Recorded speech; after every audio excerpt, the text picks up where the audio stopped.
stealing from the elderly, committing tax fraud, kicking a pigeon. All of these things are immoral, unethical, evil, but none of them are as bad as backstabbing. That's right, I've talked to many gangsters and professional criminals on this show, and all of them will tell you that no crime is worse than being a rat. Backstabbers have shaped the fate of empires around the world, and today, we got a list of all of them, baby. That's right, we're gonna be ranking the greatest backstabbers in history. I mean, we got everyone from Brutus, who murdered Julius Caesar, his close friend and confidant, in a thirst for power, inventing the term backstabbing. We've got Benedict Arnold, who betrayed the American Revolutionary Forces and even led a British army to try to take back America. And we even got people like Vidkun Quisling, who sold out Norway to the Nazis. I mean, these people are very evil, but who is the most evil? Well, you're gonna have to tune in and find out. So if you are interested in the darkest, most evil betrayals in history, this is the episode for you. So sit back,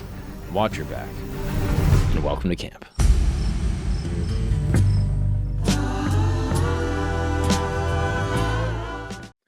What's up, everybody? Welcome back to camp. This is a show where I explain the most interesting, fascinating, and controversial topics from around the world and from all times to my dumbest friends. And oh boy.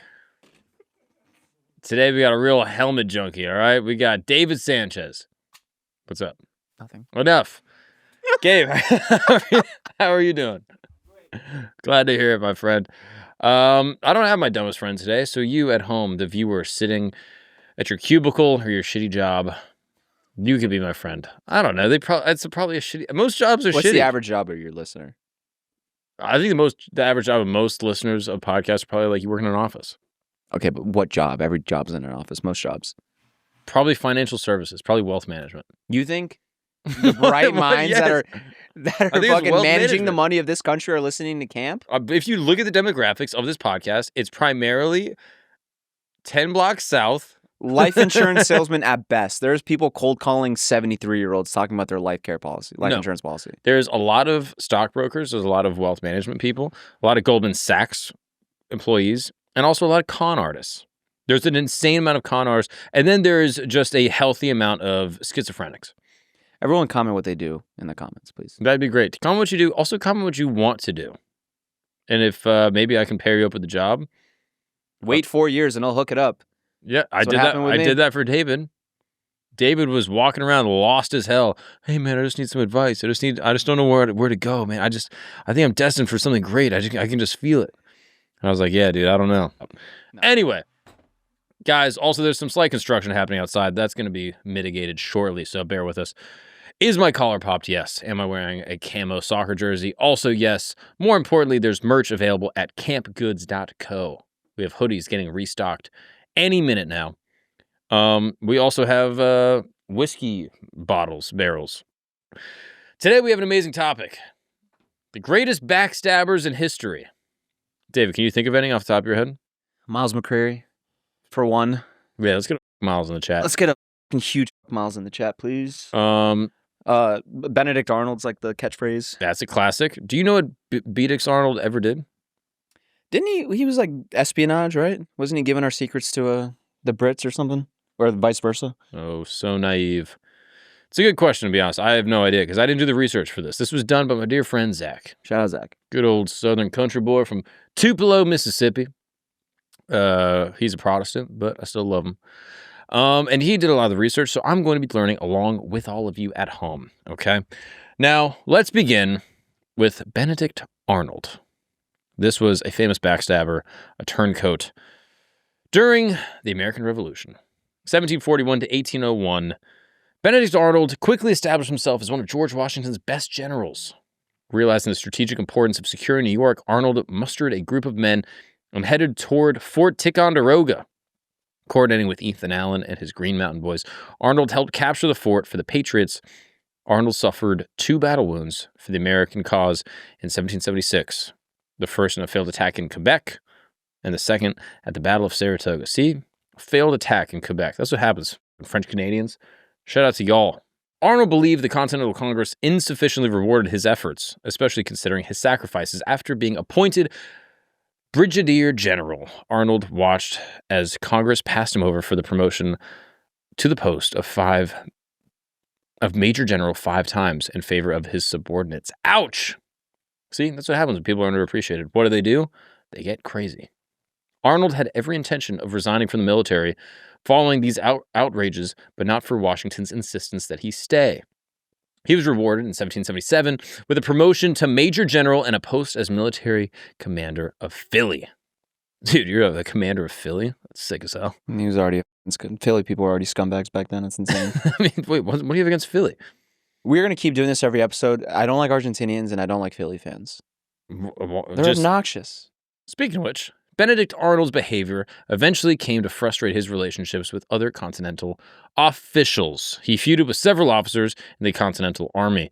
John Brown, James Easton, probably heard of those guys. Benedict Arnold lived extravagantly in Philadelphia and also engineered a variety of business deals that earned him a reputation for questionable practices in his desperate desire to impress Edward Shippen. Who's Edward Shippen? He's a wealthy Philadelphia loyalist, so that he could marry his 18-year-old daughter, Peggy. Peggy, that's like such an old name. Peggy. Is that short for anything? Can we search if Peggy is short for anything?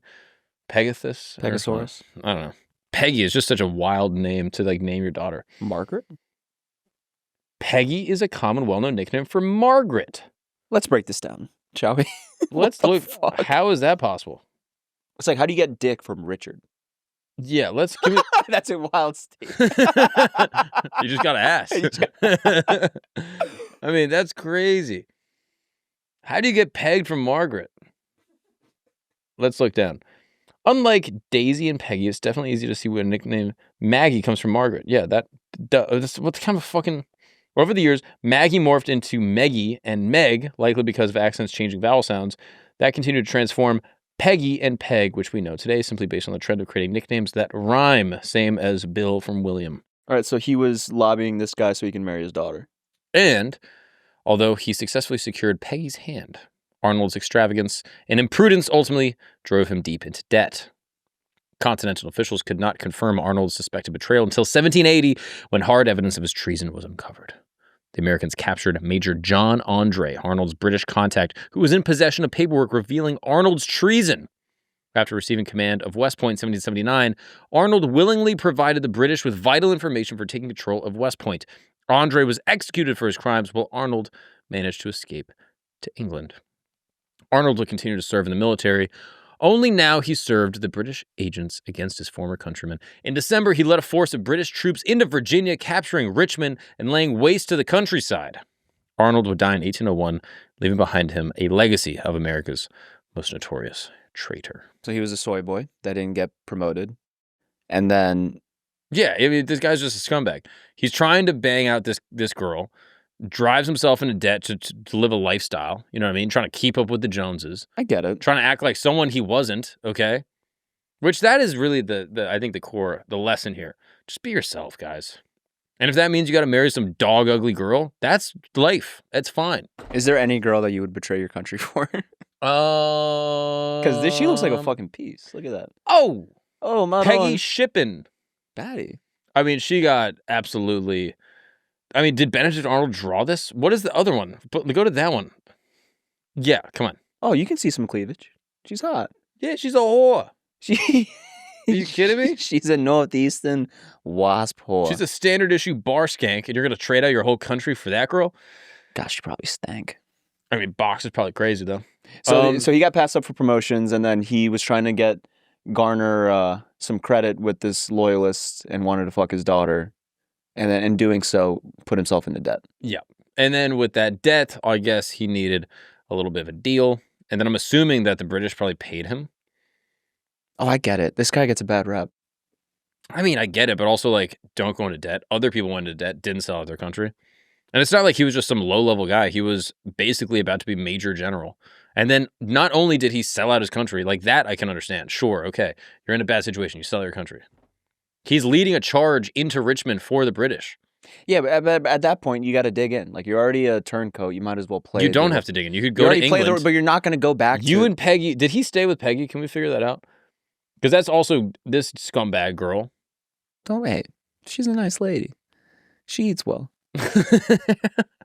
We got to see... Wow. I mean, okay. After Benedict Arnold's defection to the British, Peggy remained together and moved to England. Wow. Even though they did face challenges and societal disapproval. Now, That's crazy. You get the reputation as a turncoat, but you get a lifetime of box from Peggy. Yeah, living in London.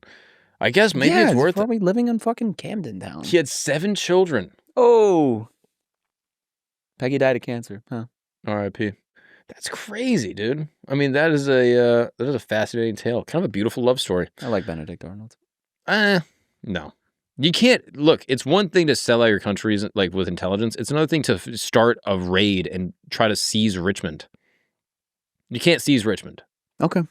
You can't do it. Not I'm anti Benedict Arnold. Okay. I'm pro Benedict. Who Who do we got next? All right. Also, should we rank them?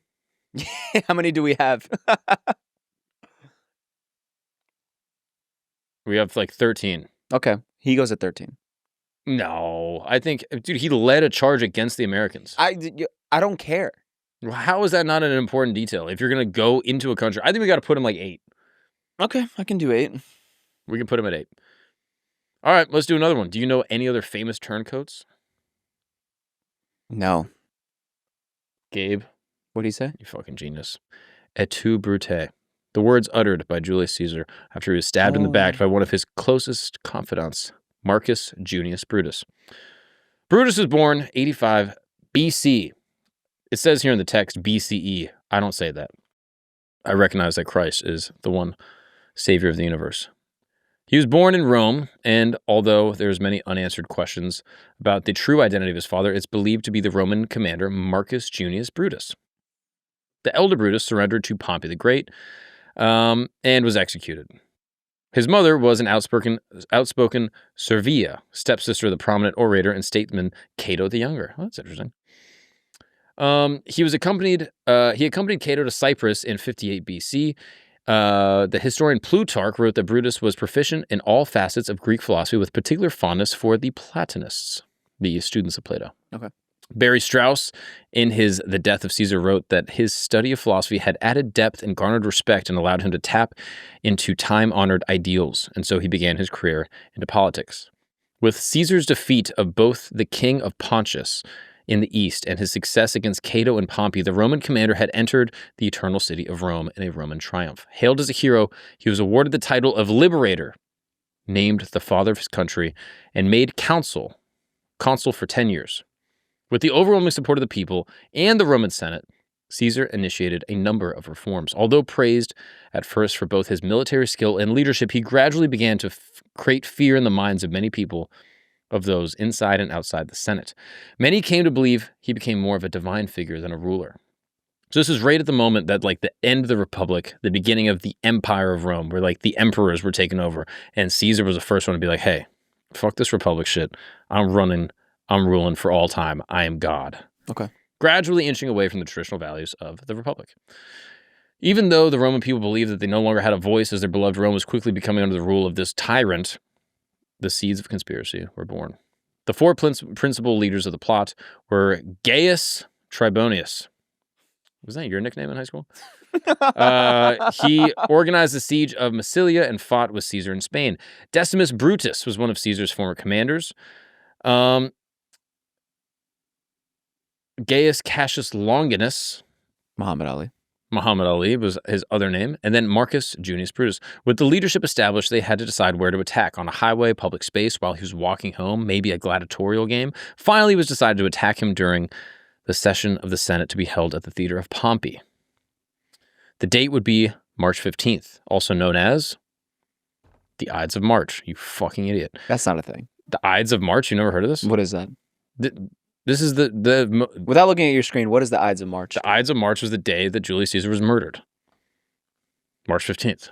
If he left on his campaign, he would become untouchable. Away from Rome and surrounded by his loyal army, the attackers had to strike quickly. They even chose their weapon, a double-edged dagger, a pugio of about 20 centimeters. 8 inches, you could say.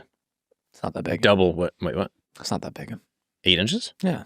It's normal. Soft? It's average. Before we continue, we have to remember Brutus began his climb on the cursus honorium, the sequence of Roman government offices. As Caesar took his seat at the Theater of Pompey, there were 200 senators in attendance that day, along with 10 tribunes, slaves, and secretaries. Cimber approached the unsuspecting Caesar and handed him a petition on behalf of his exiled brother. Cimber grabbed at Caesar's toga and pulled it back. It was a signal for the others to attack. Casca dealt the first blow with his knife. Caesar immediately tried to defend himself by raising his hands to cover his face. The remaining conspirators surrounded Caesar. Lastly, Brutus approached, drew his dagger, and took a couple jabs at Caesar. Ironically, Caesar died at the foot of the statue of Pompey. Oh, wow. Is it Pompey or Pompey? Pompey, I believe, is the former, Roman monarch? Or maybe he was a senator. I can't remember.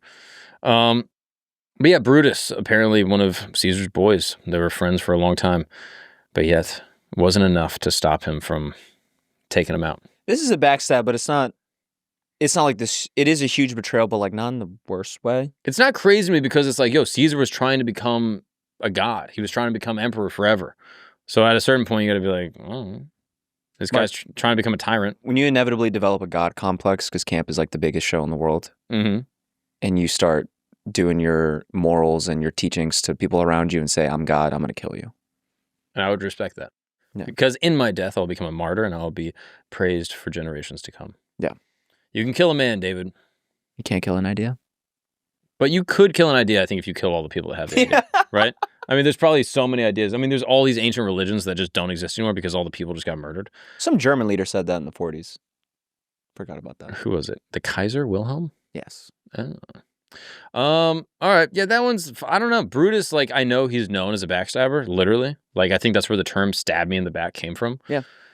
So I think he's just kind of like the OG, but I don't think he's even that bad. I think he's not as bad as Benedict because he didn't do it for any pussy. He just did it for the love of the game. And I feel like... Yeah. Like, as far as backstabbing morals go, it seems like it's kind of principled. Yeah, it was warranted. How close was Brutus and Caesar? Like, how much boys they were? Yeah, like, were they, like, homies? Like, were they super, super tight? Like, this is interesting. How right or wrong was Brutus when he decided to kill Caesar? On a theoretical level, since Caesar was subverting the Republican government structure, you could argue that Brutus and the Liberators were in the right. They were eliminating an existential threat to the Republic. However, the Republic that they believed themselves to be restoring ceased existing sometime after the Teutonic and the Macedonian Wars. Nothing in their plans even remotely addressed the problems that gave rise to Marius, Pompey's, and Caesar's of the late Republic. Conveniently, as well, the primary beneficiaries of Caesar's death, the restoration of the public, would be the Liberators themselves, certainly not the Roman population. So it seems like, on the one hand, they were justified, but not because they wanted to protect the Republic, but because they wanted to become the emperors themselves. Oh, okay. But if they become the emperors and then they restore like Republican values, then... But that didn't even happen. I'm pretty sure after that, the empire continued on. And then I'm pretty sure it was Caesar's son that eventually took the throne. Who was that? I forget his name. But I'm pretty sure after this, they had like 4 good emperors in a row. So everything was like actually pretty chill. You said Caesar usurped Pontius? Is that Pontius Pilate? No. No. Pontius Pilate was just a local consulate to the greater Judean area. He's the real enemy. Right? Yeah. It's, there's that one phrase, you wash your hands with it. You leave it be. That's from Pontius. Yeah, exactly. I've washed my hands. What is truth? Has this man sinned against the Roman Republic? They thought yes. Unfortunately, they killed him. Who's they? Nothing. Donna Marina, also known as La Malinche. You ever heard of this? Nope. 1500s. There's little comprehensive documentation. March, sorry to interrupt. What's the ranking? That's a great question, Gabe. I'm going to put that low. I mean, like 10, 11. That's fine. Like, I don't think, like, look, he's just an OG. He started the whole thing, but I don't think is actually worthy of being that high in the rankings. Personal bias. Now, La Malinche. There's little comprehensive documentation about La Malinche. What historians know has been stitched together through mentions of her in various contemporary writings. Cortez himself referred to her just briefly in his letters and only identified her as an interpreter. Hernan? Hernan. Oh, I know this person. La Malinche was born Malinal, the daughter of an Aztec chief. This gave her the unusual level of education, which she would later leverage as a guide and interpreter for the Spanish. After her father's death, she was sold to slavers by her mother. Her mother then staged a funeral to explain her daughter's sudden disappearance. Damn. Whatever this girl does, I think is justified. She was the daughter of a chief and then sold into slavery. I actually know way more about this girl than I thought. Well, feel free to chime in. Oh, I'm going to. According to historians, the traders eventually sold Malinal to Cacique in Tabasco, of hot sauce fame, where she lived until Cortez arrived in 1519. The Cacique presented Cortez with a group of young women to serve him, including Malinal. She quickly distinguished herself. The Spanish gave her the respectful name Doña Marina, while the Aztecs attached an honorary addendum of Zin to her name, making her Malintzin. This episode is brought to you by nicotine, the greatest. The fact that Zin is named after an Aztec chief, I mean, that's sick as hell. Malintzin. T-Z-I-N. It's got to be Zin. There were two moments when La Malinche directly saved the Spanish conquistadors from destruction. Once in, how do you say it? Chalaca? Chalaca. Her astute observations led her to uncover the indigenous conspiracy against Cortez. Another time, La Malinche befriended an old woman who led her to crucial information about a dangerous impending attack from Montezuma. Armed with this information, Cortez decided to change his plans and circumvent Cholula before proceeding directly to Tenochtitlan. The change astonished the natives and further persuaded them of the Spaniards' mystical powers. On these and other occasions, La Malinche's presence made the decisive difference between life or death. La Malinche left no records of her own life. What we know of her depends entirely on secondhand accounts or historians' interpretations, but all the stories of La Malinche's life, both damning and sympathetic, ultimately revealed as a particularly intelligent and resourceful woman betrayed, enslaved, and buffeted between two empires. I'll be honest, this doesn't even seem like a backstab. No, she's one of the she's one of the most important women in history. I mean, no, seriously. Depending on important. So when Cortez arrived on the coast of Mexico, they had found another Spanish conquistador from a prior expedition. Okay. Who was stranded and was like taken into captivity by another Mexican tribe. Mm-hmm. He spoke a certain language. Mm-hmm. They find him. They go on and defeat another tribe. They get this woman as a prize, and then she can translate from the language that the former conquistador speaks into hers, and then back to Cortez. So this made it possible for this trip not only to be about trade but diplomacy. So that's why Cortez is like, this girl's so important. Let's burn the boats. We're going to go to Montezuma and we're going to get all the gold they have. Wow. So without her, Cortez and, the fall of the Aztec Empire doesn't happen. But she's the daughter of a chief. Who sold her into slavery? Fuck him. Yeah, why was she sold to slavery? Can we figure that out? She was just being a bitch. If that's the case, then I don't know. It seems like everyone's bad here. Well, Cortez loved her. Like, she was a beautiful woman, and he kept her, like, he was his most trusted, like, advisor at some point. Can we get a photograph of her, potentially? She wasn't that great on the eyes, but, No. Can we see? Wait, well, hold on. That was important, Gabe. Sorry. She was likely sold into slavery as a young girl, possibly by her mother and stepfather, to secure an inheritance for her half-brother, and then traded to the Maya, who later gave her to the Spanish. Oops. Can't do that. That's dumb as hell. Yeah. You have, like, a super important asset you're going to trade. It's a bad photo of her. No, she looks, yeah. Go to the one where she looks a bit Asian. She looks hot in that. Yeah, she looks... There you go. Oh! Whoa. I mean, dude, have you've seen Road El Dorado? Never. Oh, yeah. That girl, actually, remember when I said Topanga was my first crush? Yeah. Not true. Topanga's still my first crush. Chell. From the Road to El Dorado. Can we get a picture of Chell real quick? My neighborhood growing up was El Dorado. So that's why I watched that movie. Oh, really? It's one of my all-time favorite movies. I think it's so funny. And this girl, I mean, an absolute piece and a half. And, yeah, can you search Chell Rule 34? Can you look up Chell naked on... Chell Rule 34. Oh! Did you jerk off And this is what it's all about, ladies and gentlemen. We can't show this on YouTube. Yo. We can't show it on YouTube, but I will put a link in the description. That was me in my dreams. To all the listeners, look up Chell 34. I mean, come on, bro. Are you kidding me?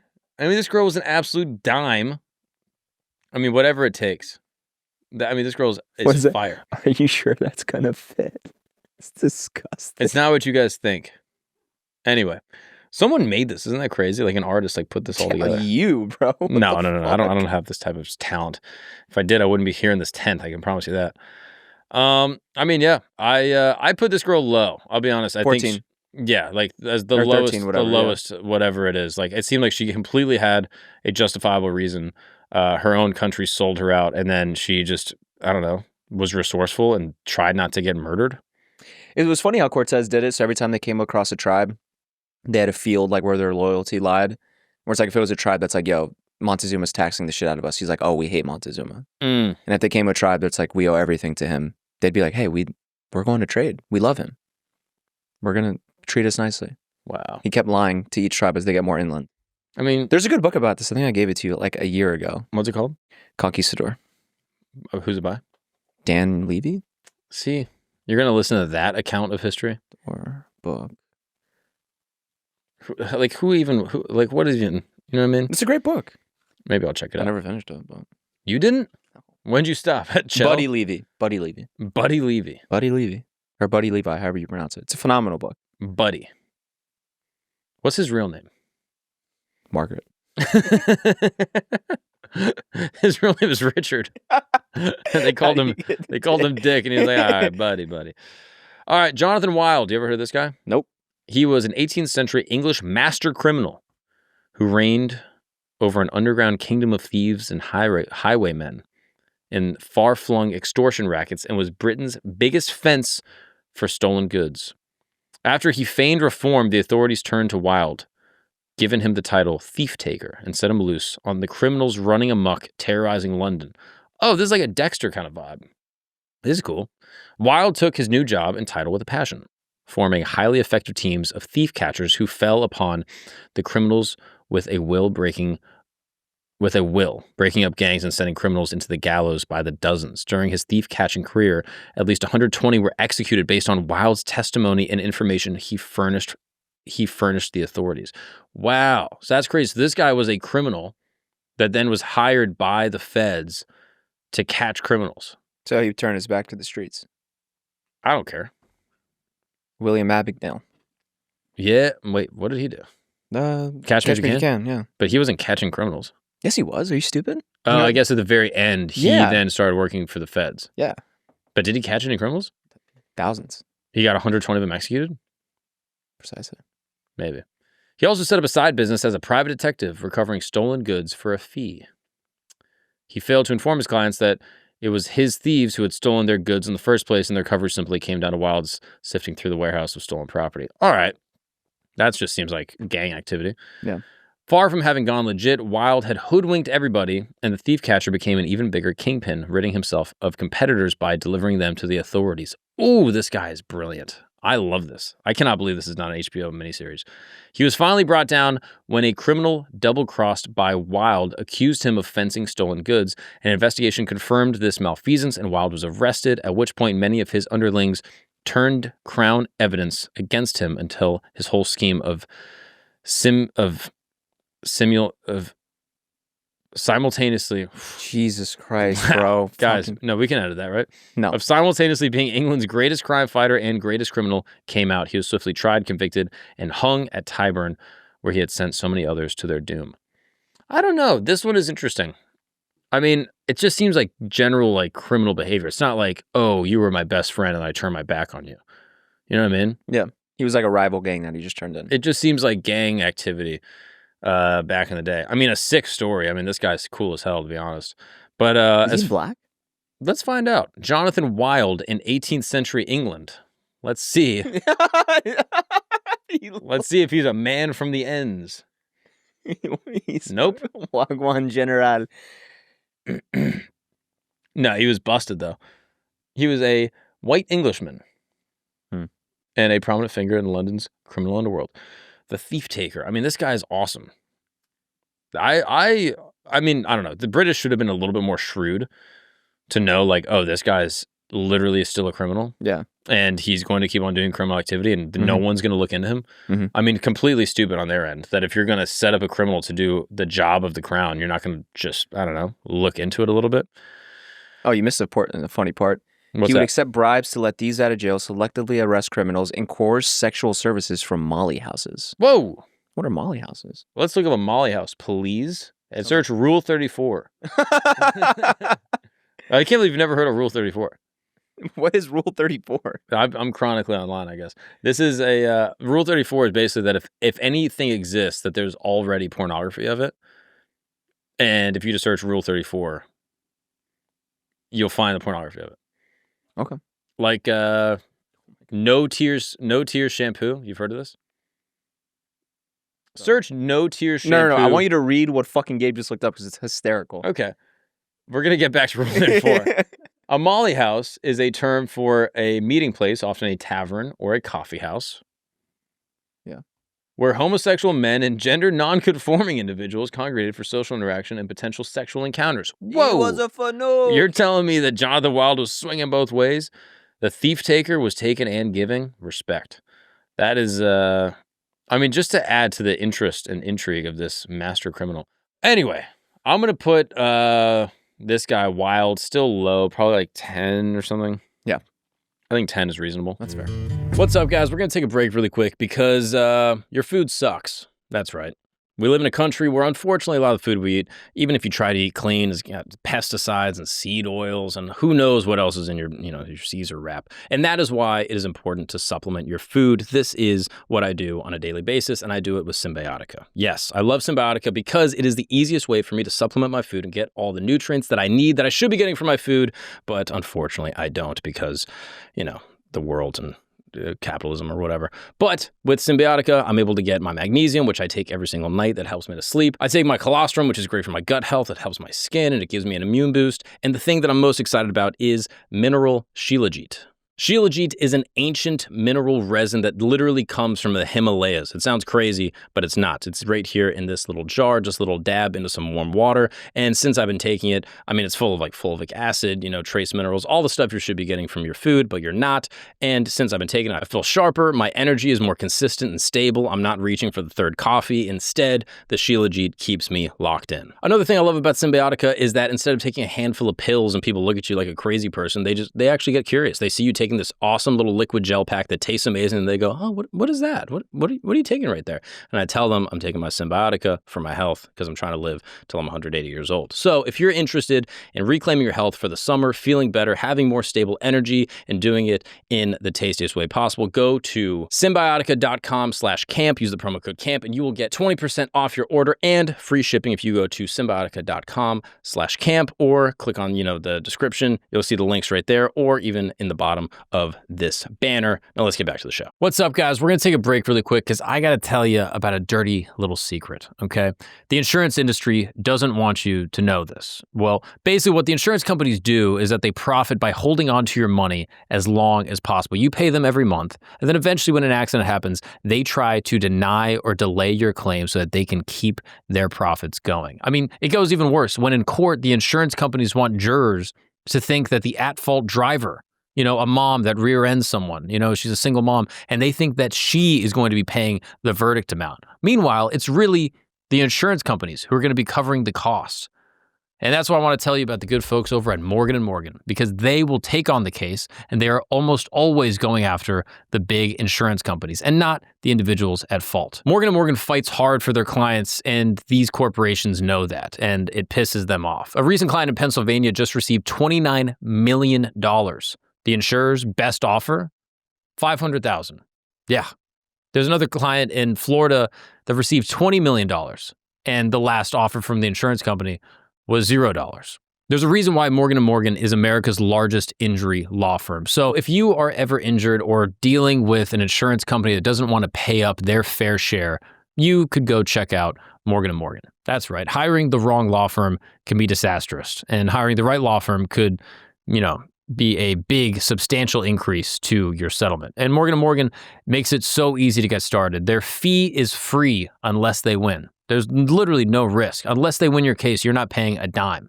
And with Morgan & Morgan, it's never been easier. I'm telling you. You just go to forthepeople.com. That's right, FORthepeople.com, and use the code GAGNON, GAGNON, or dial pound law. That's pound 529. That's forthepeople.com/Gagnon, or dial pound law. That's pound 529. And this is a paid advertisement. Now, ladies and gentlemen, let's get back to the show. Mir Sadiq in the late 18th century. You ever heard of this guy? Never. He held the position of minister in the cabinet of Tipu Sultan of Mysore.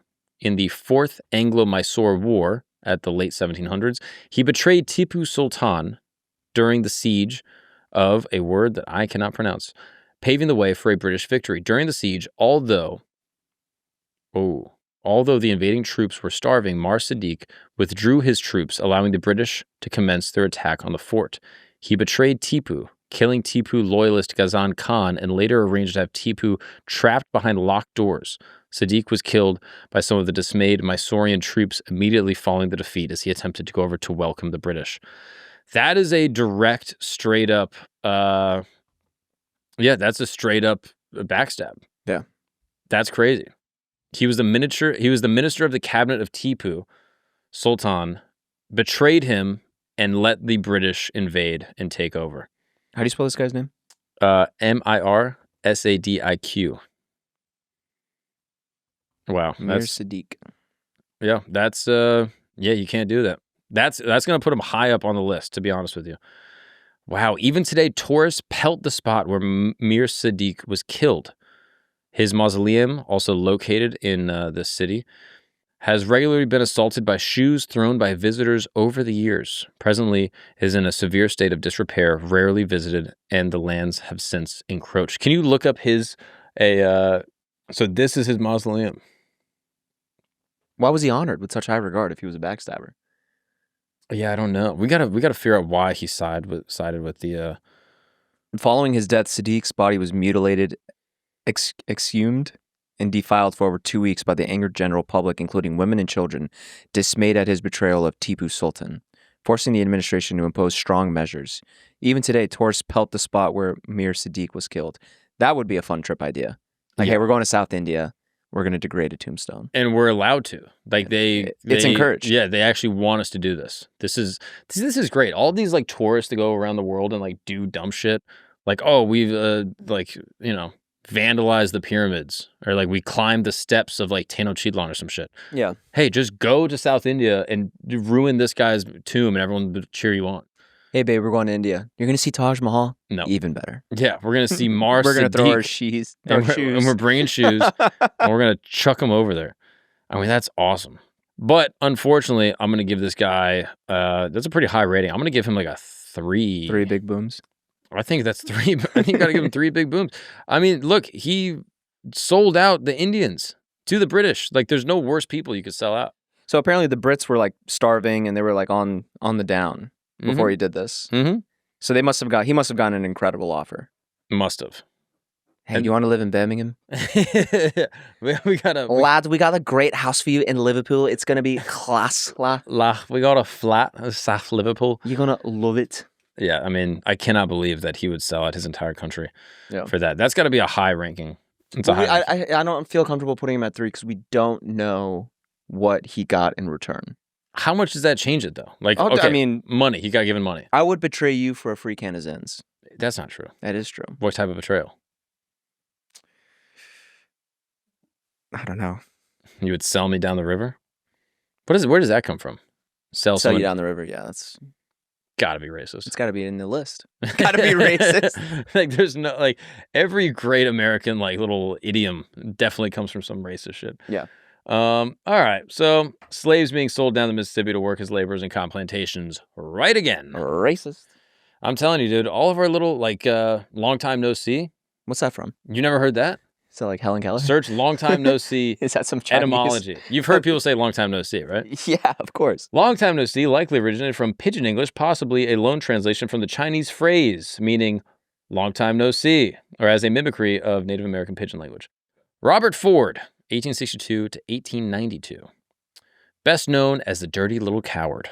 Robert Newton Ford, Dirty Little Coward. I mean, that's a sick, I'm going to use that tonight when I'm dirty talking. He was born in 1891 in Ray County, Missouri. One of seven children from James Thomas Ford. The wiry young boy became enamored with the daring exploits of the outlaw Jesse James and finally got a chance to meet him in 1880. He and his older brother Charles began to hang out on the outer fringes of the James gang. By this time, the ranks of outlaw gang members had been diminishing due to deaths, captures, and men going to molly houses. Also simply moving on to other endeavors. That's hilarious that your gang is getting like poached. Like they're just like doing like IT work. Like, yeah, dude, I'm just, I'm working in a cubicle. So when the two brothers wanted to join the gang, Jesse let them. However, neither played a very large role. 1881, Jesse moved his wife and family to St. Joseph, Missouri, renting a house in the name of J.D. Howard. Acting as a member of the respected community, Jesse had plans of taking up a straight and narrow life. However, he wanted to pull off one last bank robbery of a bank in Platte County, Missouri, in hopes of making enough money to retire and become a gentleman farmer. He just wanted one more big hit, and I promise, baby, we're going to be out of this game once and for all, okay? But the state of Missouri had enough.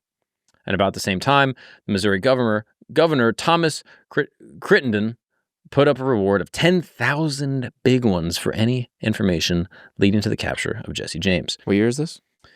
This is 1881. So January 1882, two James gang members, Wood Height and Dick Little. There's no way that's his name. Dick Little? Can we get a picture of Dick Little, Liddel? Title 34. Dick Little, Rule 34, please. That's crazy. Make sure you put gang in there. Okay, thank God. All right. This guy, Dick Little, looks like you, sort of. Bullshit. I mean, better mustache, but everything else kind of checks out. Checks out, man. He is on the run from the law and takes refuge in the home of Martha Bolton, Bob Ford's widowed sister. One day, at breakfast, Height and Little began to argue while Ford sat watching. The dispute soon accelerated, with the feuding pair drawing their guns. The sound of 4 rapid shots from Height's gun soon echoed through the room, one of which struck Little in the leg. Falling to the floor, Dick returned the fire, hitting Height in the arm. In the meantime, Bob Ford drew his own gun.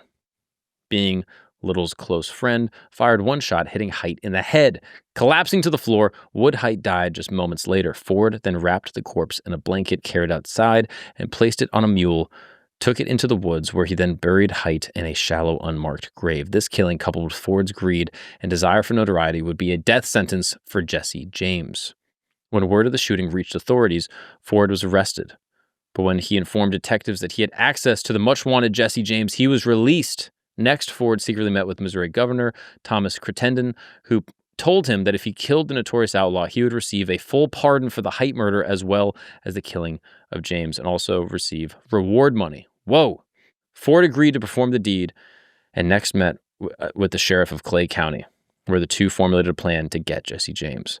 By March 1882, a number of James gang members began to turn themselves in, leaving Jesse with little left to plan a bank robbery with other than Charlie and Bob Ford. Although he instinctively distrusted the Ford brothers, he followed through, and on the morning of April 3rd, 1882, he was having breakfast with the brothers in his home.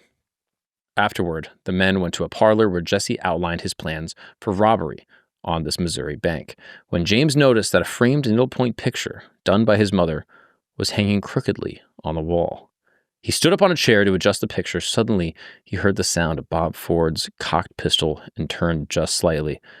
Bob then shot Jesse just below the right ear, and Jesse toppled to the floor, dead. Jesse was just 34 years old. Initially, Ford is charged with murdering both Wood Height and Jesse James, but true to his word, Governor Crittenden pardoned him while he stood trial for murder. As to the money, he received only a fraction of the reward. See, you can't trust these feds, dude. Returning to their hometown of Richmond, Missouri, Bob and Charles were not greeted kindly, as residents found the killing of Jesse James so distasteful that they made life unbearable for the brothers. Charles Ford, when he heard that Frank James was searching for them and planned to kill them in revenge for his brother's death, began to move from town to town. For the next 2 years, he ran, changing his name several times until finally he could take it no more and committed suicide in 1884. Wow! In the meantime, Bob Ford was capitalizing on his betrayal of Jesse James, taking to the stage, appearing in an act entitled Outlaws of Missouri. Night after night, Ford retold his story, carefully omitting that he'd shot James in the back, but this charade was short-lived, as he was greeted with catcalls, jeers, hoots, and challenges. On June 8th, 1892, a man by the name of Edward O'Kelly walked into Bob's saloon with a sawed-off shotgun. As Ford's back was to the door, O'Kelly said, "Hello, Bob." And as Ford turned around to see who addressed him, O'Kelly shot him with both barrels, killing him instantly. Damn! This guy's a rat. I mean, yeah, he's a rat. You're doing crime and you kill a dude, and then to get out of killing the dude, you decide to kill a bigger dude. I don't know. I mean, this is just classic, like, government fed story, I like how public opinion was like, you killed the criminal, but you were his criminal. Yeah, and that criminal was our criminal. You can't just go around killing criminals, especially in this time, I imagine. Yeah, that like your word meant everything. So this is why I love looking into and researching like gang stories, talking with criminals, because there is something that gets distilled to like the base core of what humanity actually values. And it's like, hey, if you're doing dirt, you stay true. You know what I mean? Yeah. Everyone wants to be a knight, but no one wants to bleed like one. Shut up. That is it.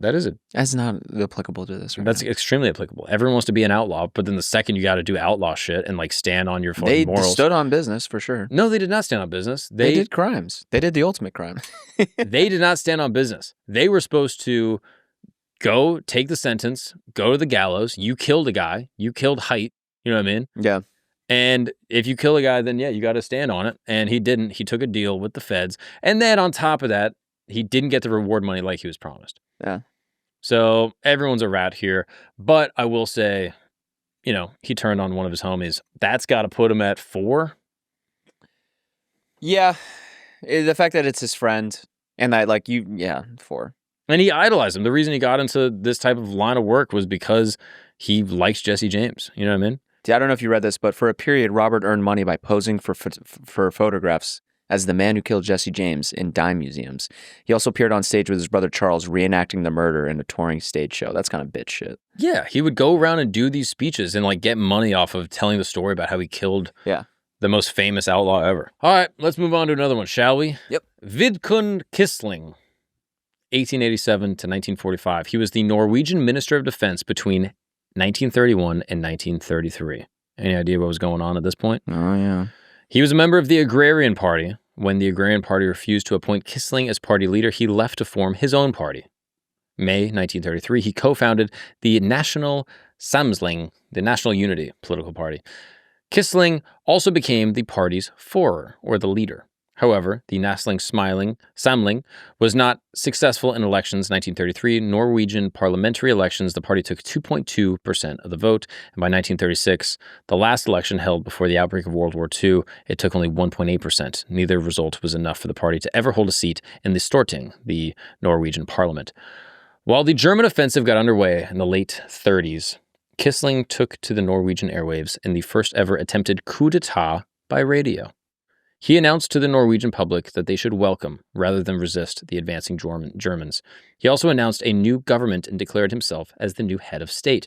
2 hours later, Quisling repeated his radio announcement. This time, he issued a warning that any refusal to cooperate with the new government should henceforth involve the most serious consequences for the individuals concerning.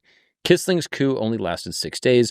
On April 15, 1940, Nazi leadership forced him to step down.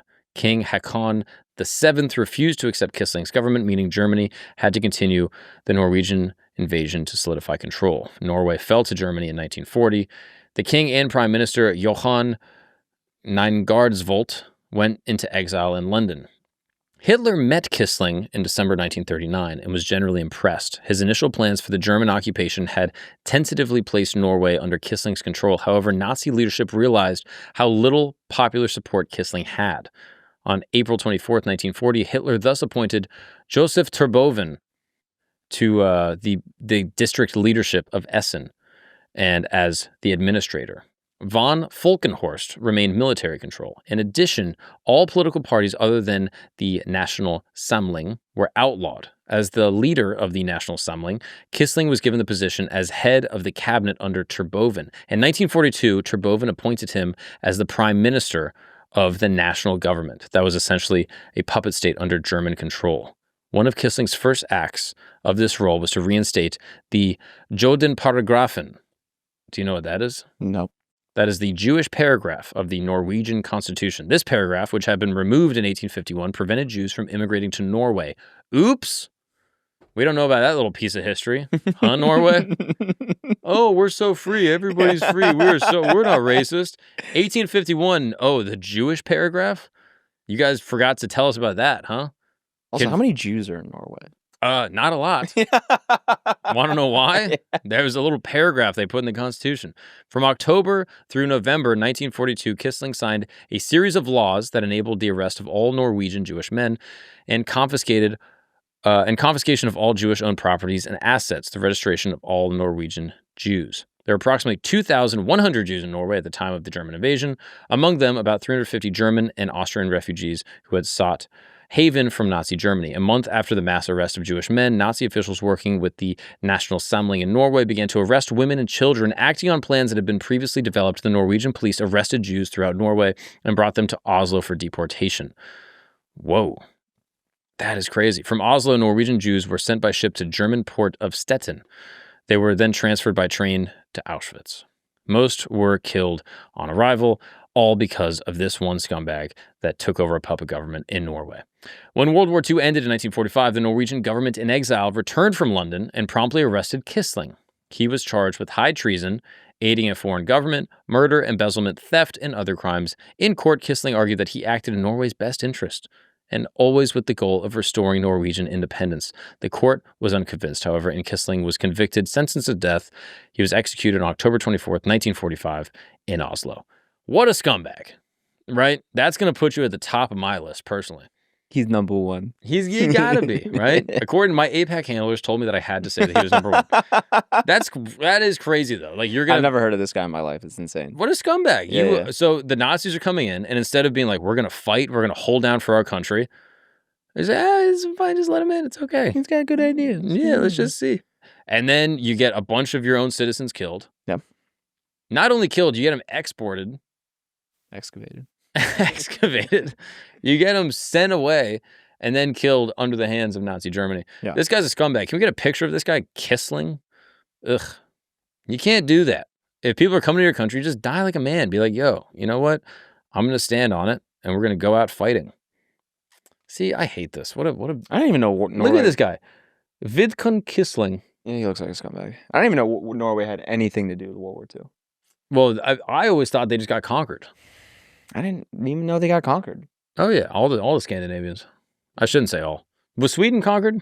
Can we find that out? That'd be interesting. What happened to Sweden and Finland? I think Finland was. I don't know about Sweden. Was Sweden conquered by Germany? No, Sweden was not taken over by the Germans during World War II. They maintained a policy of non-belligerence. I mean, that probably added insult to injury for Quisling. Yeah. That he was like, no, I was just trying to help.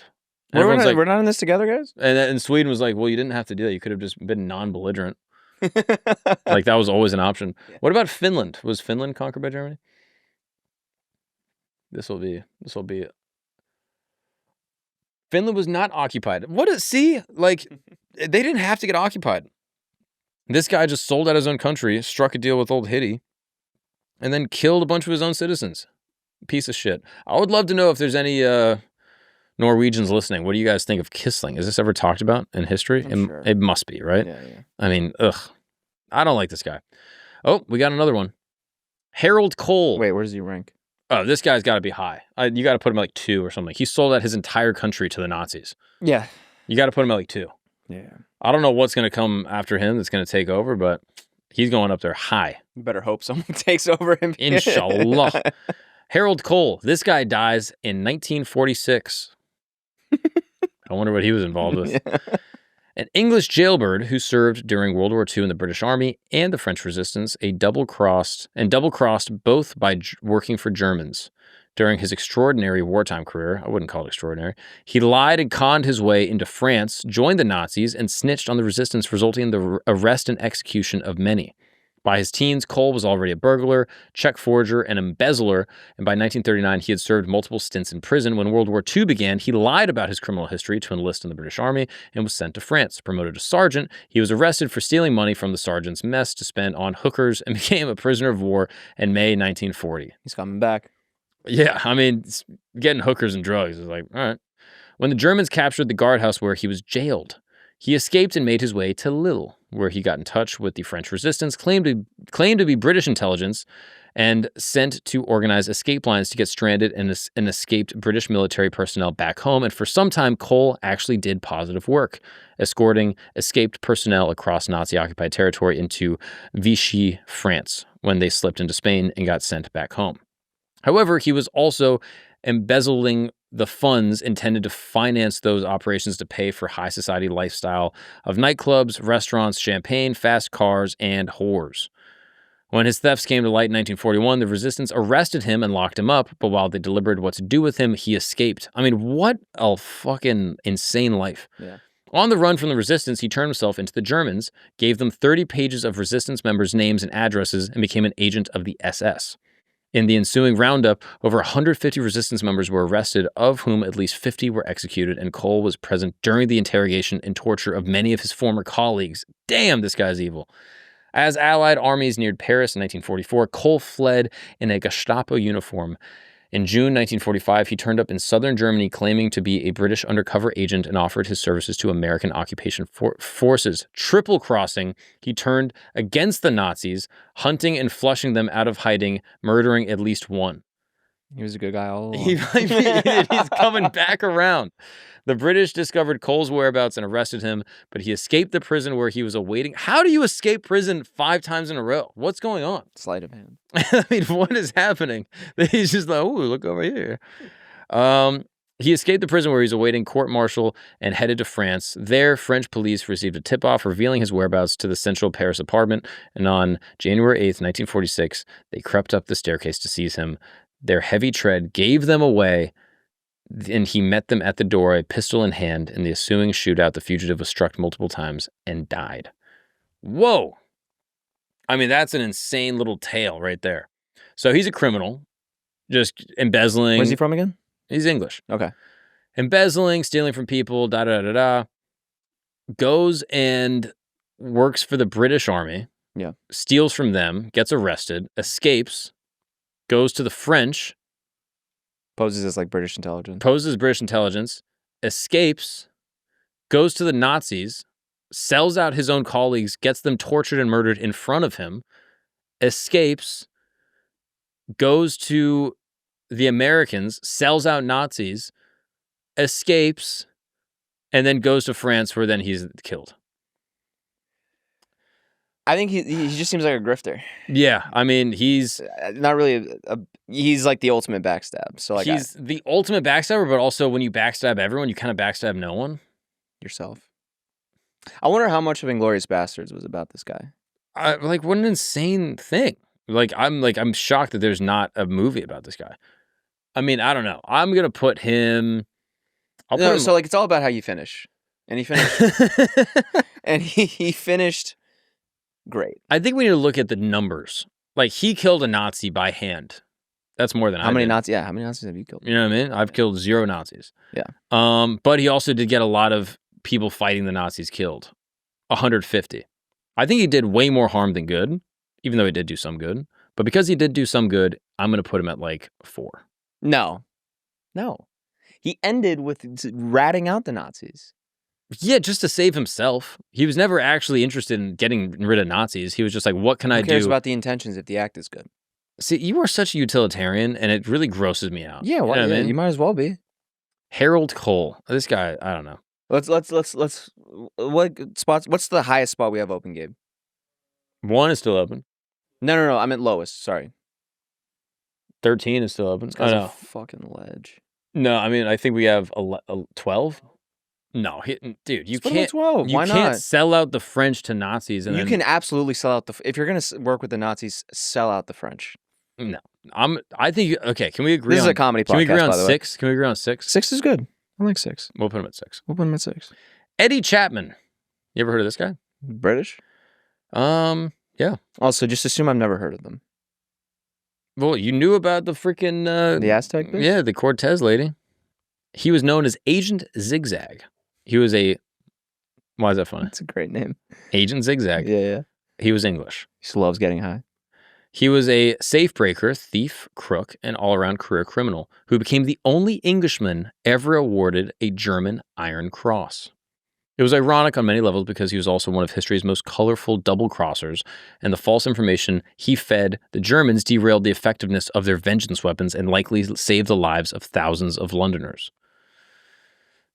See, this sounds like another Harold. He looks like a crook. Look at that mustache. Yeah, Eddie Chapman. I mean, what an insane. It's like a Lower East Side. Scumbag. Yeah, I mean, does he have like a dove on his forearm, you think? Hey, what's wrong with patchwork tattoos?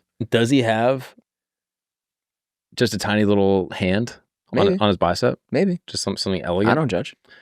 Raised in a dysfunctional family, Chapman was a delinquent from early ages. He enlisted at age 17, but within a few months grew bored and deserted the army. When the army caught up with him, he was sentenced to a prison stint and dishonorable discharge. After his release, he turned to fraud and crime to support a gambling habit and a taste for fine drinks. In World War II, Chapman was hiding in Jersey in the Channel Islands from arrest warrants. Jersey. That Jersey. It wasn't, chilling out in Hoboken. Yeah. You know what I mean? A botched burglary earned him a 2-year sentence in a Jersey prison where the Germans found him when they captured the Channel Islands in 1940.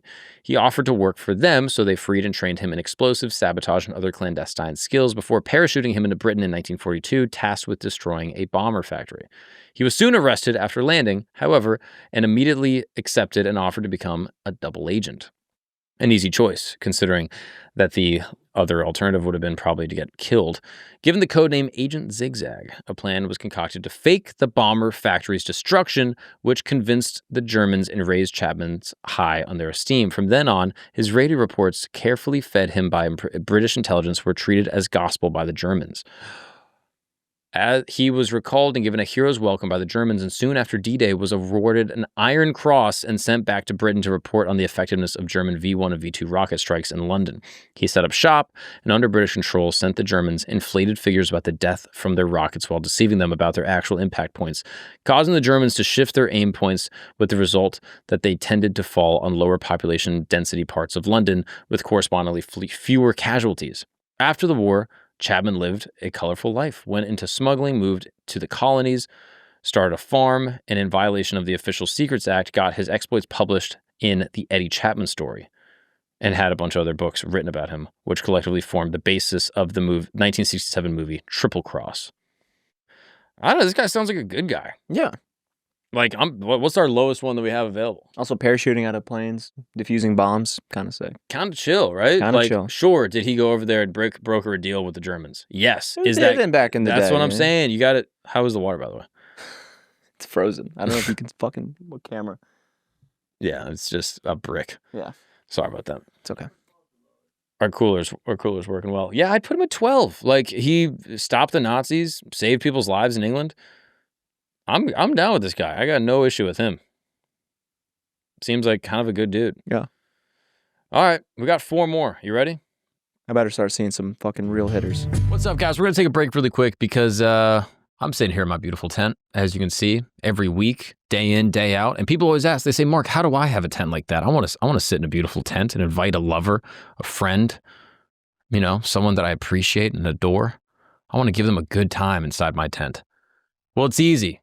Thanks to the good folks over at BlueChew.com. That's right. Blue Chew is the original OG brand offering chewable tablets. And what do these tablets do? Oh, I'm glad you asked. They are going to give you just a stronger, harder, and longer lasting sexual performance. That's right. They're going to help you pitch a tent any place, anywhere.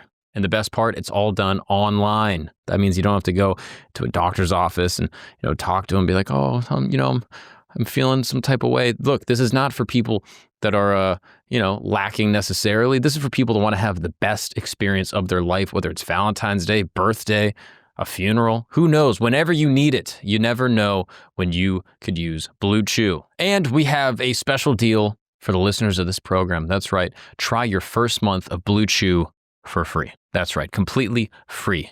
Mark, is it going to work for me? Hey, it's free. Why not just try it? Visit BlueChew.com for more details and important safety information. And we thank Blue Chew for sponsoring this podcast. All right, now let's get after it and let's get back to the show. What's up, people? Quick announcement. If you are a fan of Camp Gagnon or Religion Camp, I have great news because we are dropping History Camp. That's right. This is the channel where we're going to be exploring the most interesting, fascinating, controversial topics from all time throughout all history. Right? You probably know about Benjamin Franklin, Thomas Jefferson, Nikola Tesla. Interesting figures from history, and you probably learned about them in school and they were pretty boring, but not here. No. As you know, I was raised by a conspiracy theorist, so I'm going to be diving deep into all of the interesting, strange, occult, and secretive societal relationships that all of these famous, influential men from our shared past have. So if you're interested, please go ahead and subscribe to the YouTube channel. It will be pinned in the description as well as the comments. And if you're on Spotify, this doesn't really apply to you, but these episodes will be dropping as well. Just go ahead and give us a high rating because it really helps the show. Now let's get back to it. Juan Pujol. Juan Pujol Garcia is his full name. An eccentric Spaniard. Out of a sheer desire for adventure and excitement, hoaxed the Nazis with fictional spying during World War II. The hoax grew into the greatest double-cross operation of the conflict and played a significant role in ensuring Allied victory on D-Day and the subsequent Normandy campaign. Pujol hated fascists, and when World War II began, he decided to help the Allies for the good of humanity. However, when he offered his services to British intelligence, he was rejected. Undeterred, he posed as a Nazi-sympathizing Spanish government officer and offered his services to the Germans, who accepted and ordered him to Britain, where he was recruited to a spy network. Instead, he went to Lisbon, and from there made up reports about Britain with content culled from public sources, embellishing and seasoned with his own active imagination, then sent them to his German handlers as if he was writing from Britain. The Germans swallowed it up and begged for more, so Pujol invented fictional sub-agents and used them as sources for additional fictional supports.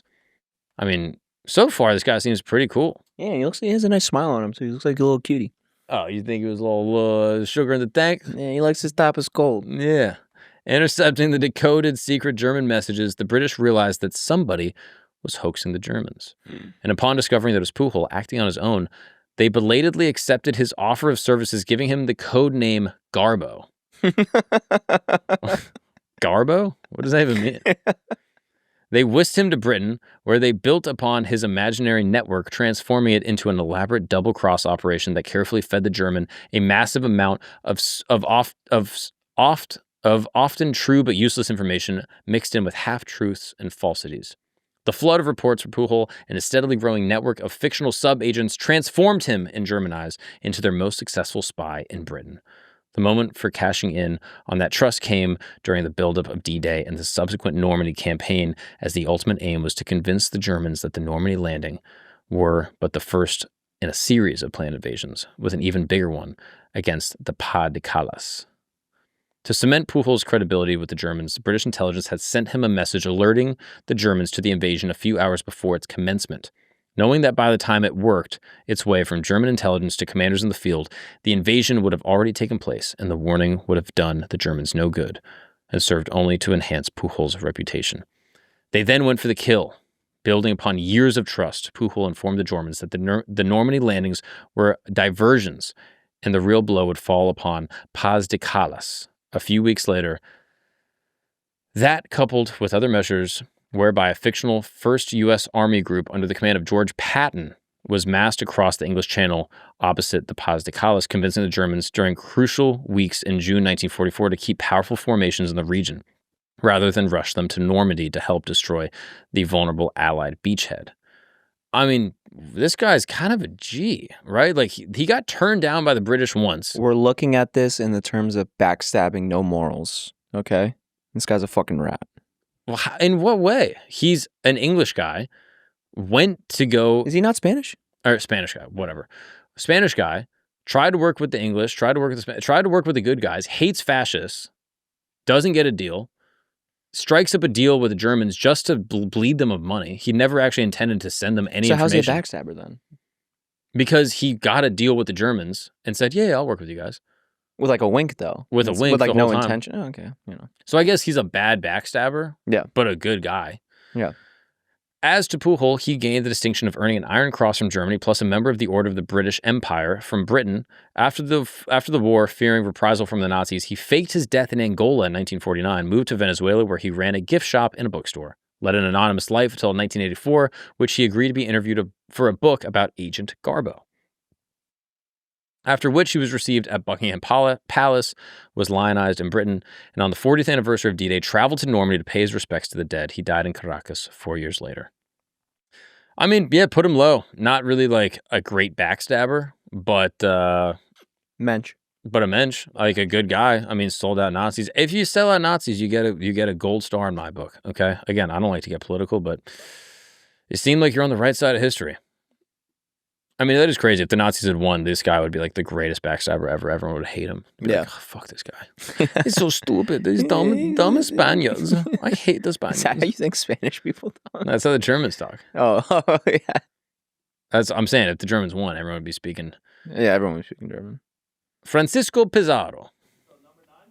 Yeah. Whatever the lowest one is. Yeah. Francisco Pizarro. You ever heard of this guy? This one you have.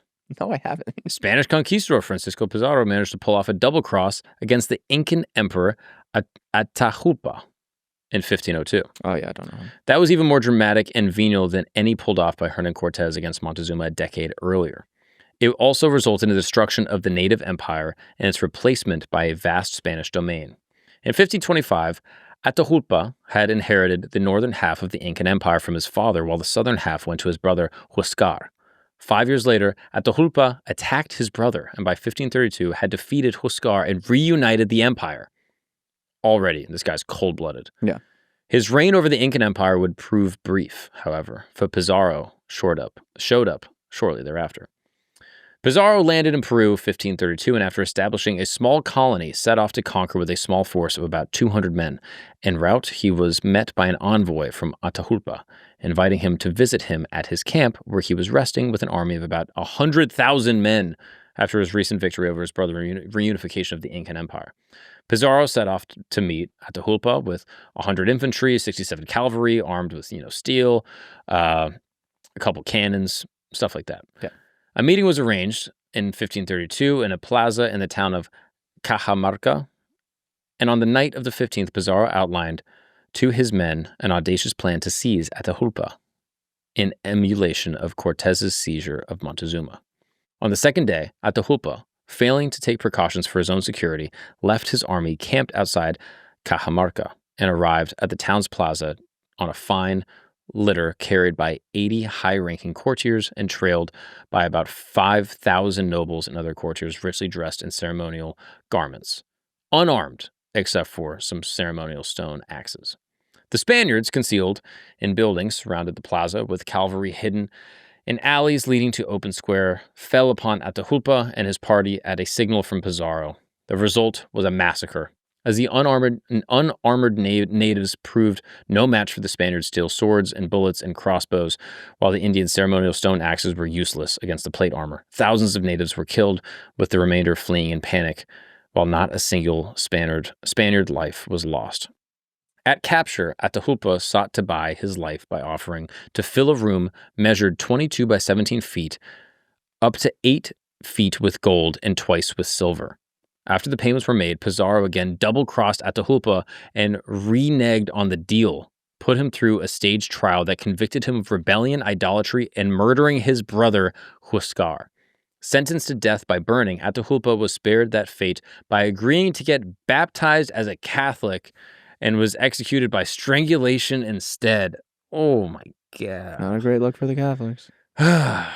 Treachery paid off for Pizarro, who amassed considerable wealth and power after his double cross of Atahualpa, until some measure of karmic justice caught up with him in 1541. June 26th of that year, a group of heavily armored supporters of the rivals stormed Pizarro's palace, and in the ensuing struggle, Pizarro was stabbed in the throat. Falling to the ground, he made a cross with his own blood while gurgling cries for help from Jesus to no avail. He bled to death. Damn. That is, yeah, I mean, he deserved it. Yeah, I don't like when backstabbers go against weaker people. Well, this is the thing. I want to know what the nature of like their initial, meeting was, right? Like Atahualpa was trying to be diplomatic. He was like, "Hey, Pizarro, come through. We're not going to fight you guys. Just come say what's up." Yeah. And they agreed. They said, "Yeah, no, we'll just do a meeting." And then instead of a meeting, he just killed all of them. Yeah. On the one hand, it's like, yeah, you're a scumbag. But on the other hand, it's like war. It's not like they're like the countrymen. You know what I mean? One of these guys is a conquistador whose whole job is to go to, South America and ransack the whole continent. Yeah. So, yeah, Atahualpa should have been like a little more prepared. On the other hand, this guy is a complete scumbag and, deserves to have been stabbed later. Yeah. Also, like, I guess it's one thing to like get the guy, kill him, kill all the people, take the money. Yeah. It's another thing to be like, all right, we'll give you your freedom. Psych. All right, just become Catholic. We'll give you psych. Like, that is the part that I'm like, oh, that's despicable. You can't do that. So I think he's not going to be that high. What's our lowest one we have available left? Yeah, I think he's probably 7. I think 7 is exactly where this guy needs to go. Yeah. All right, Robert Hanssen. You've heard of this one. Bap, bap, bap, bap. No. Robert Hanssen gave the Soviets and later the Russians thousands of pages of classified materials that revealed such sensitive national security secrets as the identities of Soviets spying for the United States, specific about America's nuclear operations, and the existence of an FBI-built tunnel underneath the Soviet embassy in Washington. You've never heard of him? This is like one of the most infamous and like kind of, black eyes on the FBI's entire historical record. This guy, Robert Hanssen. I know about the Rosenbergs. That's all I know. The Rosenbergs. They were allegedly giving like nuclear secrets to the Soviets. So like Yes. McCarthy literally killed them and they had nothing to do with it. I do remember that. Yeah. Oops. But this guy actually did do it. Look at him. This guy. Oh yeah. Julius and Ethel Rosenberg. Yeah, I remember these guys. Yeah, they got caught up in the crosshairs. Yeah. They didn't do anything. I think. Yeah, we got to do a deep dive on them. But Robert Hanssen, this guy is just a proper turncoat. I think he's going to go high, to be honest with you. It's against America already, so I don't like him. Hanssen's double life began in 1979, ended in 2001 when he was arrested after the FBI discovered, thanks to help from an ex-KGB officer, that Hanssen was a mole. Church-going father of 6, Hanssen was thought to have been motivated by money rather than ideological beliefs. While covertly working for Moscow on and off for years, he was paid $600,000 in cash and diamonds, with another $800,000 supposedly held for him in a Russian bank. Hanssen was only the 3rd agent in FBI history charged with spying. Born in 1944 in Chicago, son of a police officer, graduated from Knox College in 1966, then attended dental school at Northwestern before quitting the program to earn an MBA. He went to work as an investigator for the Chicago PD, then joined the FBI in 1976. He worked for an agency in Indiana and also New York City. Hanssen's deceit began in 1979 when he volunteered to spy for the GRU, the Soviet military intelligence agency. Volunteered. He soon informed the Soviets that one of their generals, Dmitry Polenkov, was in fact a CIA informant who had been spying for America since the 1960s. The Soviets executed Polenkov. Damn. So just off rip, this guy just hands over information unprompted. Yeah, he volunteered. And gets this guy murdered. Yeah. So this guy's going to be, this guy's definitely going to be up there. 1980, after Hanssen's wife reportedly caught him with some suspicious-looking papers, he admitted to selling secrets to the Soviets, but claimed the information he had given them was worthless. At his wife's insistence, Hanssen promised to sever ties with the Soviets and confessed to a priest who told him to donate the dirty money to charity. However, in 1985, Hanssen resumed his espionage activities, this time for the KGB. He gave the KGB the names of 3 Soviet officers collaborating with the CIA and the FBI. The 3 spies were arrested and executed. Damn, like what? Like for $600,000? There's no way. Back then? What is that? $2 million? Maybe? We know how much money you make now. Jesus Christ. I'm just saying, just sell your country, risk your whole life. Christ, You're going to risk your whole life and your professional career. You're the father of 6 kids. Free Luigi, yes. Fuck that. For $600,000, it just seems crazy. Like, this is the 1980s. Meanwhile, Hanssen continued to rise through the FBI's ranks, eventually working in senior counterintelligence roles. By 1991, with the Soviet Union breaking apart, he stopped spying, possibly due to fears that he'd be found out. But in 1999, while serving as an FBI liaison to the United States State Department, he once again resumed his double agent career, this time for the SVR, a post-Soviet Russian intelligence service. Hanssen's downfall came in 2000 when the FBI, which by then suspected that there was a mole in its ranks, paid $7 million to an ex-KGB officer to procure information from SVR headquarters that helped identify Hanssen as the turncoat. The FBI put Hanssen under surveillance in the late 2000s, and on February 18, 2001, he was arrested at a park in Vienna, Virginia, after making a drop of classified documents in a plastic garbage bag for the Russians. Nearby, FBI agents discovered a bag with $50,000 in cash intended as Hanssen's payment. When he was arrested, he reportedly claimed, "What took you so long?" Legend. Piece of shit. Legend. In order to avoid the death penalty, he struck a deal with the government and agreed to cooperate. In July 2001, he pleaded guilty to 15 counts of espionage. Following May, he was sentenced to 15 consecutive life sentences behind bars with no possibility of parole and never gets to see his kids again. Sad. It's crazy. Like, why would you risk all of that? Okay, 2.2 million? Yep, 2.3, rounding up. You would take that. 6 kids, you have a good, steady career in the FBI, you're making, decent money, and you're going to risk all that for $2.3 million. Yep. Easy. Some people are so poor. All they have is money. All they have is money. You got to remember that. You got to remember that, dude. You got these beautiful kids. Where is kids now? Can we search Robert Hanssen children? I got to know. I mean, this was in 2000. Title 34. Rule 34. His adult children. Yeah, I wonder if you change your last name. If he you got died. Oh, did he? Yeah. In 2014. Wow. The Butcher Baker. Oh, wait a second. Murders and capture? Wait, hang on a second. Hold on a second. This is a different. Hanssen is known to have raped and assaulted over 30 women and have murdered at least 17, ranging in age from 16 to 41. Although, based on evidence, law enforcement suspect that Hanssen killed at least 21 female victims. I mean, if your name is Robert Hanssen, you got to buy your domain soon because, like, you have so many bad Robert Hanssens out there. They're like, wait, you're dating a serial killer? And he's like, no. Oh, the CIA. No, I did espionage. Yeah. No. I mean, that's crazy. You can say I'm a turncoat, but God damn it, don't say I'm a fucking. Yeah, he's in prison being like, you got the wrong guy. I promise you. Who got a longer life sentence, though? That's a good question. Oh, yeah, what's worse? Yeah, which Robert Let's have Hanssen, this ethical question. Yeah. What's worse? Yeah. Turning against your country? Selling some secrets about nuclear codes? Or 21 women? Let's look at who got the longer sentence. In the eyes of the law. Let's look at the photos of the victims. No, okay, we're not going to do that. He got 15 life sentences. What did the Butcher Baker, how many life sentences did he get? 461 years. How many is 15 life sentences? Much more than 461 years. Yeah, easily more. 23 popes. Yeah. I mean, 15 life sentences. I mean, what? Like, if your life is going to be...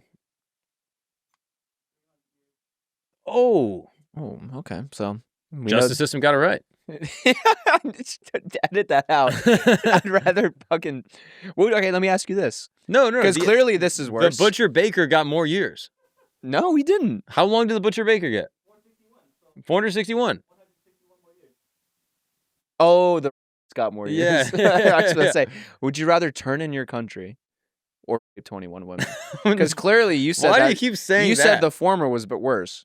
No, I did not say the former was worse. I said in the we eyes can roll of the tapes. I mean, the eyes of the law. Don't say Mark Agnon's a rapist sympathizer in the chat. No, in the comments don't say that. You already said let's have this ethical question out as if something like this is fun. I mean, you proposed as if something like this is a fun, goofy thing to say. Better than or worse than. You're putting words in my mouth, which is unconsensually, for the record. So I feel like you fuck Mark in the chat. Don't do that. Don't listen to him. Okay, he's not even on camera.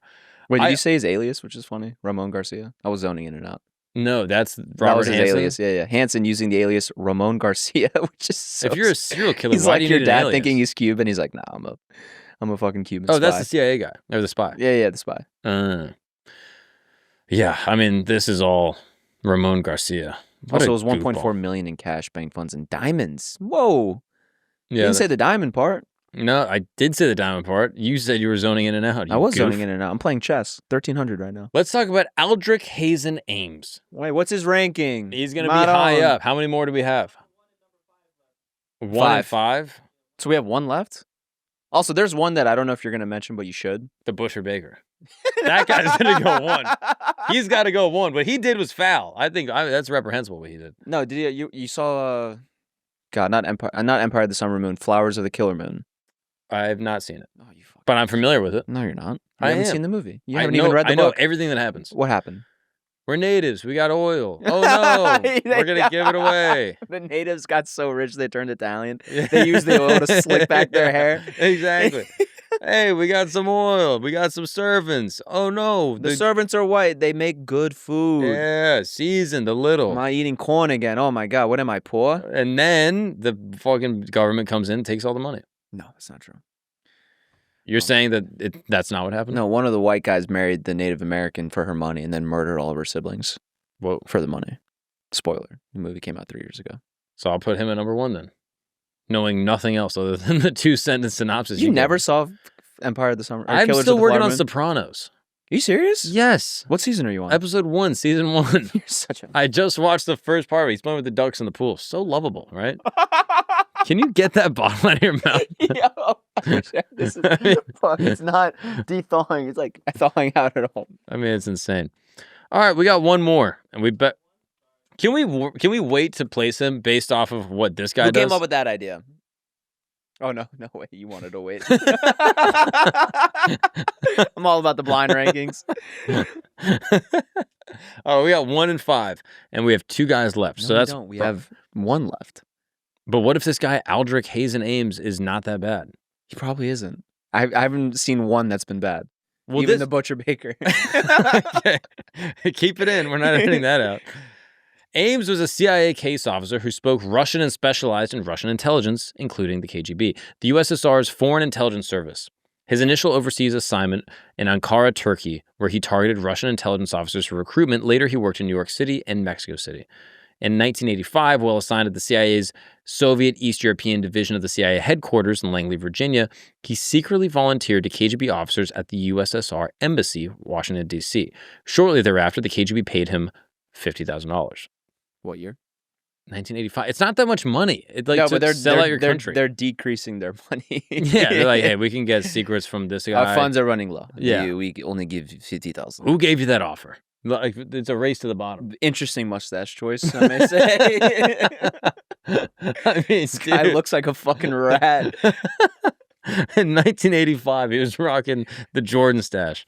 Respect. Wait, what? What? He's got a Hitler dude. Whoa, going on. dude, why would you call it that? Is that going No. to demonetize us? I call it the Jordan stash. Why Jordan? Look up Jordan mustache. You've never seen this? Oh, How do I know more sports stuff than you? That's crazy. Look up Jordan mustache, saddle 34, please. Why do you keep saying title? What is it? Look at this, bro. You've never seen that? I'm sure he had a good reason. You know, Stockton said he was better than me, and I found out he was Jewish. I took it personally. I showed up to Game 6 with a Hitler mustache. Dude, yeah, the owner of the Pistons, he's a tribesman, you know? So we had to show up and intimidate him. I mean, that's insane that Jordan got the hitty. All right, back to this freak. In Rome, Ames continued his meetings with the KGB, including a Russian diplomat assigned in Rome and Moscow-based KGB officer. At the conclusion of his assignment in Rome, Ames received instructions from KGB regarding clandestine contacts in Washington, D.C., where he would be next assigned. In addition, the KGB wrote to Ames that he had been paid $1.8 million by them in the 4 years since he volunteered. $1.8 million is not bad, to be honest with you. I mean, you need to stop. I'll get you water. I'll do whatever you need. This is bothering me so much, the loudest water ever. Upon his return to Washington, D.C.